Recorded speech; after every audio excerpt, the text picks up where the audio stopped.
and today we're covering vendor portal tips and tricks for Vendor University. And I am recording the webinar. I'll cut off that front end so that you don't have to scroll through that. But I will be posting it on our YouTube page so that you can access the link for your convenience at a later date. I'll send out that link as well as the PowerPoint later today to those who are attending. So this might be why I didn't get a whole lot of responses. If you want to go ahead and test out your chat feature and let us know your vendor name, your location, and if you know how to view users at your company who have access to the portal. So for example, ABC Products, Antioch, Illinois, and yes. So I'll be coming back to this in a couple of slides. I think we had about 30 responses, so hopefully we're having difficulty hearing you. Time around. Again, I do apologize about that. So I'm not going to go spend as much time on this as I did previously, but basically if you're not speaking, if you could put your phone on, that would be awesome. It really cuts down on the background noise, and so far you guys have been doing really great with that. I didn't hear a lot of background noise from anybody else. And please wait to audibly ask questions until designated times, and be sure to keep your questions on topic and minimal. However, please feel free to use the chat to submit questions at any time during the presentation. I'll be monitoring that on a different computer while Michelle is going through the presentation so that we can be sure to answer any questions that you may have. Now, if it's something that's a more involved question that's going to involve a lot of digging and we might need more details to be able to give you a proper answer, you might be better off just emailing us at vendoruniversity@sears.com. You can provide those details that we would need or any screenshots. Screenshots can be really helpful sometimes. Or if it's completely unrelated, you can send us an email and we'll make sure it gets to the party who can actually answer your question. So we did get a few more responses, I think. We have Lois from Des Plaines, Illinois, and is anybody else still having problems with the issue? Someone else had just mentioned that. Is everybody hearing us okay now? Yes. Yes. Okay. So hopefully Stacey will be able to get her audio issues worked out. I'm glad everybody else is hearing us okay. A little bit paranoid now. But we did get a few other questions, another response from Norma. She's with Ameriwood Industries in Minnesota, and she does not know how to view users from the company. So that's something that we're going to learn is how to view all the users from your company who have access and what type of access they have in managing that. And it looks like Stacey's back with us. That's great. I'm glad to see that. Again, I do apologize for the delay start that we have, but I think we'll still get through this in plenty of time and still have plenty of time for questions at the end. So I'm going to go ahead and pass this on to Michelle. So you want to take it, Michelle? Okay. Thanks, Mona. My name is Michelle Seaton, and I have worked at Sears Holdings for 20 years. I started when I was 12. I am the Vendor Communications Manager on our vendor support team, and I manage the updates to our vendor guides, which are done generally on a semi-annual basis in May and November. I'm currently working on finalizing all of the changes for the November update and should have them done right after Thanksgiving. So you all should be receiving an email from me soon letting you know when the updated guides have been published. And I also manage the communications sent to vendors via email, as well as those that are posted in the vendor communications section on Vendor Portal, and that's something that I will show you where those are located a bit further in today's webinar. So today we're going to talk about how to access the Vendor Portal and any login issues that some of our vendors may have encountered. We're going to talk about how to access some of the additional systems that we have here at Sears Holdings, how to manage your profile, and we'll talk about the company administrator role and how to access the user list so that you can view all of the users at your company who have access to Vendor Portal. I'll show you where the vendor guides and reference materials are located on the Vendor Portal, as well as the communications that I mentioned. We'll talk about the additional training that's available to you, as well as where to go if you need help when doing business with us. So this is the home page for Vendor Portal, And the vendor portal is the gateway to the tools and resources that you will need for a successful relationship with Sears Holdings. As I mentioned, it includes the vendor information guides, training, communications sent to your company, access to our applications such as IMA, Workbench, ShipSmart POV, which is one of our transportation systems, etc. Therefore, all vendors must access our vendor portal website, and each person at your company who has Kmart or Sears responsibilities must have their own user ID and password to access the vendor portal. For the security of your company's information on the website, user IDs and passwords should not be shared. So to log into the site, the screen shows the URL and you would enter your ID and password. If you don't have an ID and password, or you know another associate at your company who needs access, on the login screen they can click on the Sign Up Now button and provide their name, email address, phone number, company name, and pay DUNS number. We encourage you to enter a unique internet email address. This will ensure that you'll receive any communications that we send to our vendors. In addition, if you use a generic email address or an email address that's shared with multiple people, you will not be able to enroll with that shared email address if it has already been entered by another user. Your company's pay DUNS number can be found in the Good newsletter that was sent to your company's primary contact when your company completed the vendor onboarding process, and it's also available in the EDI 820 payment remittance. And user IDs and passwords are emailed to vendors within 2 business days. This is one of the #1 issues that we receive from vendors, and it has happened to all of us from time to time, is I can't remember my user ID and password. We all have so many, it can be hard to keep track of everything. So we do have some self-help features on the login page that you see in the red box. So the first one that we'll talk about is Forget Your ID. If you forget your ID, you would click on the link on the login page and provide the information that's on the screen. If the information that you provide matches exactly the information that you entered into your profile, then we will automatically send you an email with your ID information. If everything doesn't match, then the information will be reviewed by our help desk, and you will receive the information within 2 business days. If you can't remember your password and you want to reset it, that was the second option on the login page. Again, you would enter the information on the screen and submit it. If it matches your profile, again, you would automatically immediately get an email with that information. So you can see that if you don't remember your password, it's better to use this self-help feature rather than send an email to our help desk at vendors@searshc.com, because this could get you your information much more quickly.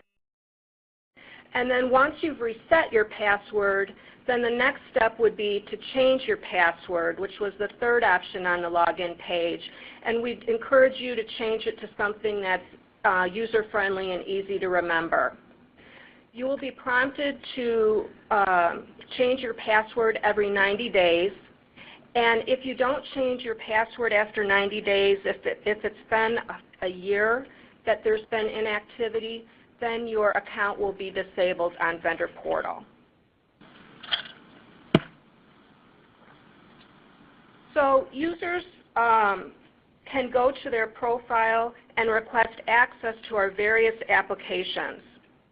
So let's talk about some of those.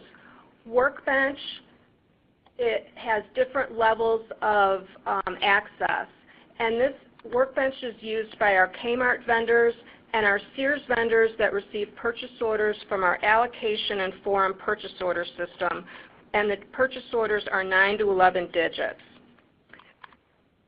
Workbench provides access to accounts payable information, compliance information, and sales information. So for standard business process, that will give you access to what I just discussed, but regarding sales reports, there are 10 to 12 standard reports that are provided to vendors for sales and inventory. Standard business process access there is no charge for. If you're a user who is what we call a super user that does a lot of ad hoc reporting for sales and inventory, then Full Workbench may be the access that you need. But with Full Workbench, there is a cost involved. There's a $550 license fee as well as a $100 annual maintenance fee. So what I encourage vendors to do if they're not sure which access that they need is I recommend that you start out with standard business process and see if the standard sales and inventory reports meet your needs. Because if they do, that's great and there's no additional cost to you. But if you find that you need more robust reporting, then Full Workbench may be the way that you want to go. And then the third option is to just receive accounts payable information.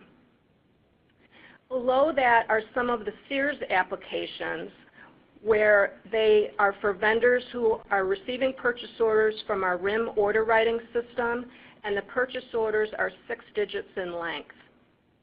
The applications that are listed there are the ones that were previously accessed on Sears Business Exchange, which was our other vendor website, which we recently retired. The first 3 applications that are listed are pretty self-explanatory as to what information that they provide. Report card is equivalent to the compliance information that our Kmart vendors get in Workbench. MacDB damage reduction, that is very specialized and it's for some of our hardline appliance vendors. And then the last, receipt exceptions, reports overages, shortages, and damages that are received at our retail replenishment centers known as RRCs or at our tire distribution centers known as TDCs. And then on the right side of the screen is if you need access to IMA, which is our item maintenance application, and that is used for both Kmart and Sears vendors.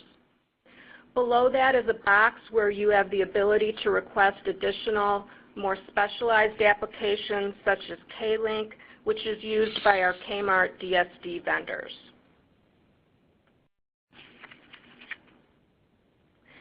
So also in your profile is all of the personal information that you had entered when you initially registered on the website, or if you've made any changes to the information. I encourage you to keep your profile up to date at all times, especially your email address, because as I mentioned, it's the email address that we'll use to send important communications such as policy and process changes, etc.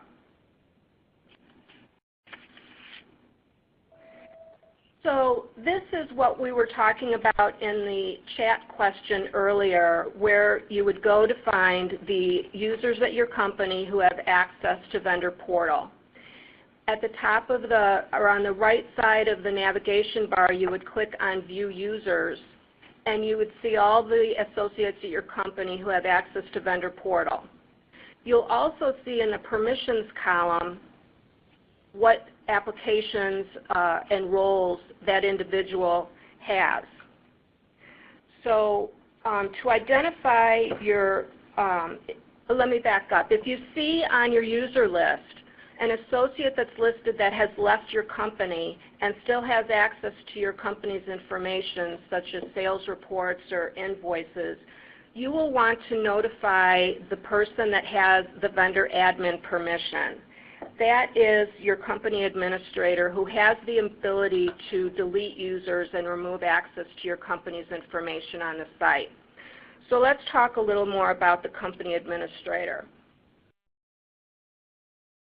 Company administrators can add users, they can remove users, they can request access for their users, as well as appoint another user as a company administrator.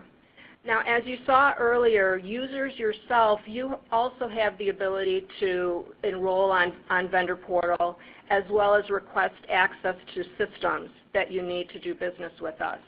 But the main difference between users and company administrators is the ability to remove user access.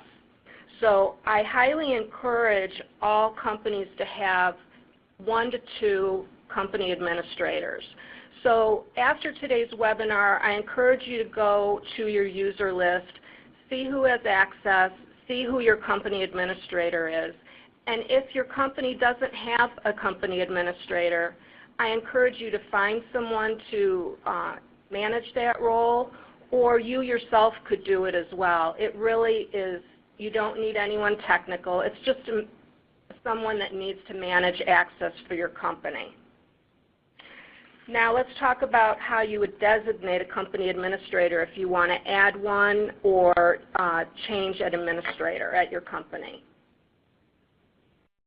To assign your company's administrator, from our home page, there is a box called Helpful Links, and one of the links is called Designate Your Administrator. So you would click on that, and it would take you to this next screen where you would fill out this information and submit it. And our help desk would send an email to the administrator just confirming that they are the administrator and providing information on how to manage the users for your company. Now let's talk about how to find the various types of information that's on the portal. We have our navigation bar at the top of our home page, as well as application boxes. Kmart vendors and Sears vendors that receive 9 to 11-digit purchase orders from our allocation and forum system will access the applications on the left that say the Kmart and Sears application box. And Sears vendors receiving purchase orders from our RIM order writing system, which are 6 digits, will access the applications in the Sears applications box on the right. In addition, those Sears vendors, if they need access to IMA, which is our item maintenance application, will access it on the left side where you see in that Kmart and Sears application box, the second link says IMA. You will only see the links in the applications boxes that you have access to. So let's talk about some of the other information on the vendor portal that you'll need to know. The Guides and Reference section has our vendor information guides, other vendor guides that are topic specific, such as our EDI guidelines and quality assurance manuals, as well as our vendor forms. As I mentioned, the guides are updated generally on a semi-annual basis in May and November, but interim updates will be made if needed. When the updated guides are published on the vendor portal, you will receive an email letting you know which guides have been updated and referring you to the specific guide's revision summary for a list of the changes that have been made. Vendor communications are published to the vendor communications section of the vendor portal, and you can either click on the vendor communication tab in the top navigation bar, or you can click on an article title under latest vendor communications in the middle of our home page. We know that you get a lot of emails, so we try to be sensitive to the number of emails that we send to our vendors. Some communications, such as store closing information, is only published on vendor communications. Important announcements and changes in business requirements are emailed to all registered users on vendor portal, in addition to being posted in the vendor communications section. This is why it is so important that you keep your email address up to date in your profile. If you see a communication on the website that you did not receive, be sure to check your email address in your profile to see if it needs to be updated. Vendor University is where we have a variety of topics available to you 24/7, and this is where you registered for today's webinar. The majority of the training is divided into 2 categories for those vendors receiving purchase orders from our allocation and forum order writing system and those receiving purchase orders from our RIM order writing system. The reason for the 2 suites of training is that there are some differences in requirements and also some differences in the systems that are used. The topics that are available for the training include vendor websites, vendor guides, logistics, vendor performance and compliance, EDI, accounts payable, global compliance, shipment marking and labeling, shipping documents, and requesting transportation for our freight collect vendors.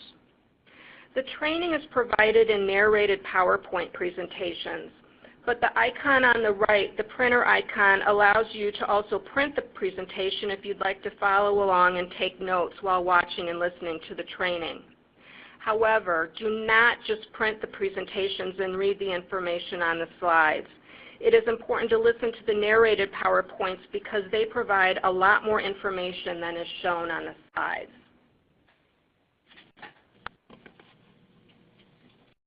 There are various topics that are available through webinars and on-site training. There's a calendar in the Vendor University section on Vendor Portal that shows when the topics are offered. IMA for Beginners is a monthly webinar series which takes place over a span of 4 days for 1 hour per day. And we offer a 3-session webinar series for Workbench, where a single session is offered each month.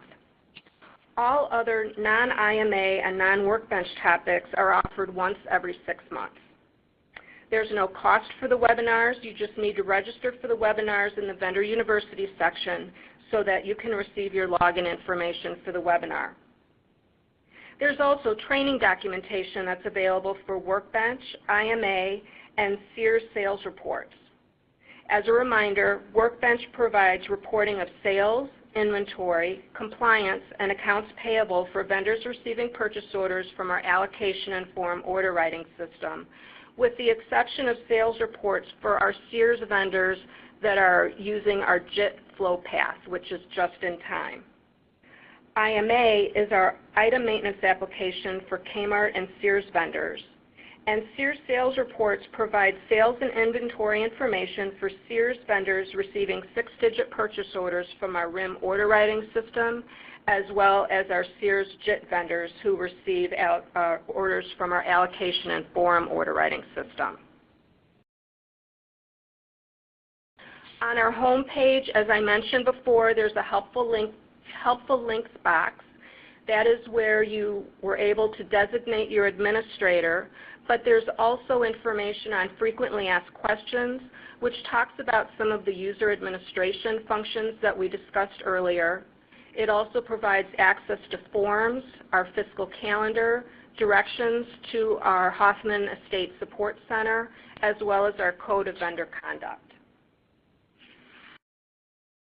And if you have questions and need help from us, there's a variety of ways that you can do that.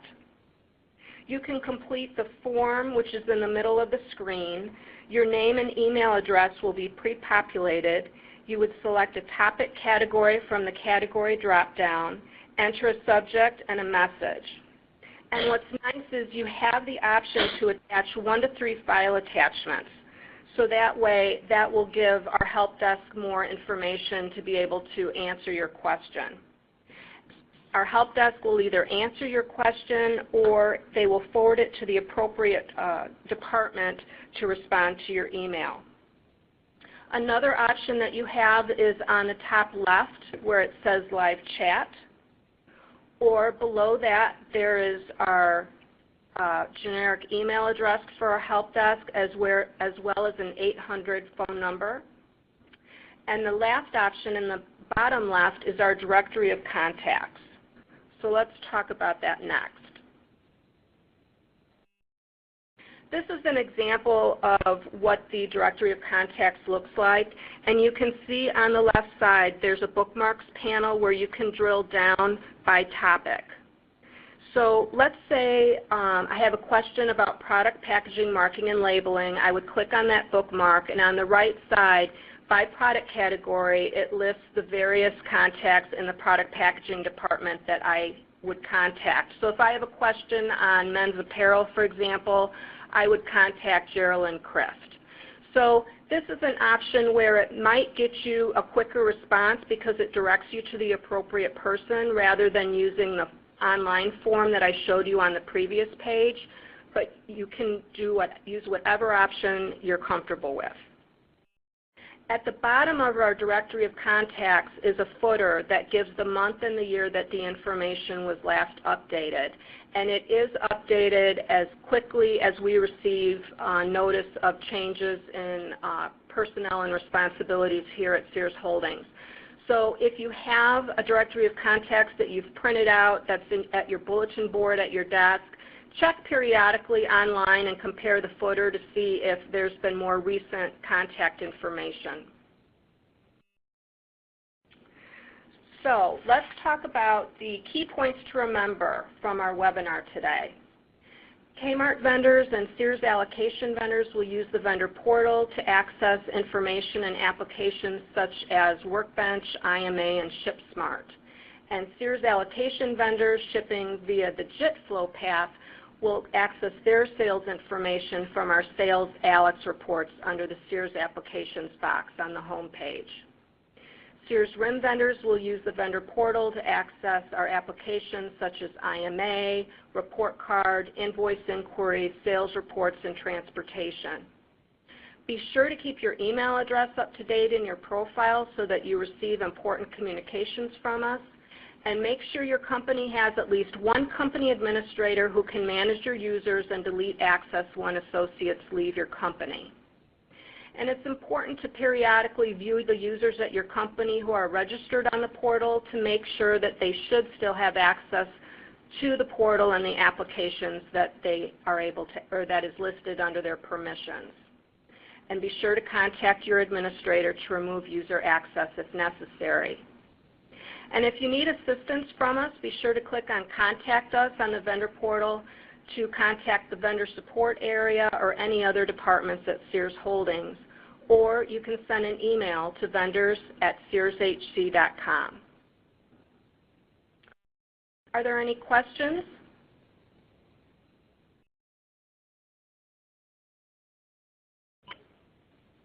No. Okay, if no one has any questions, we will go ahead and wrap up. We do thank you for joining us today. We'll stay on the line for a few more minutes just in case someone ends up asking a question. Sorry. But otherwise, I hope you all have a great day.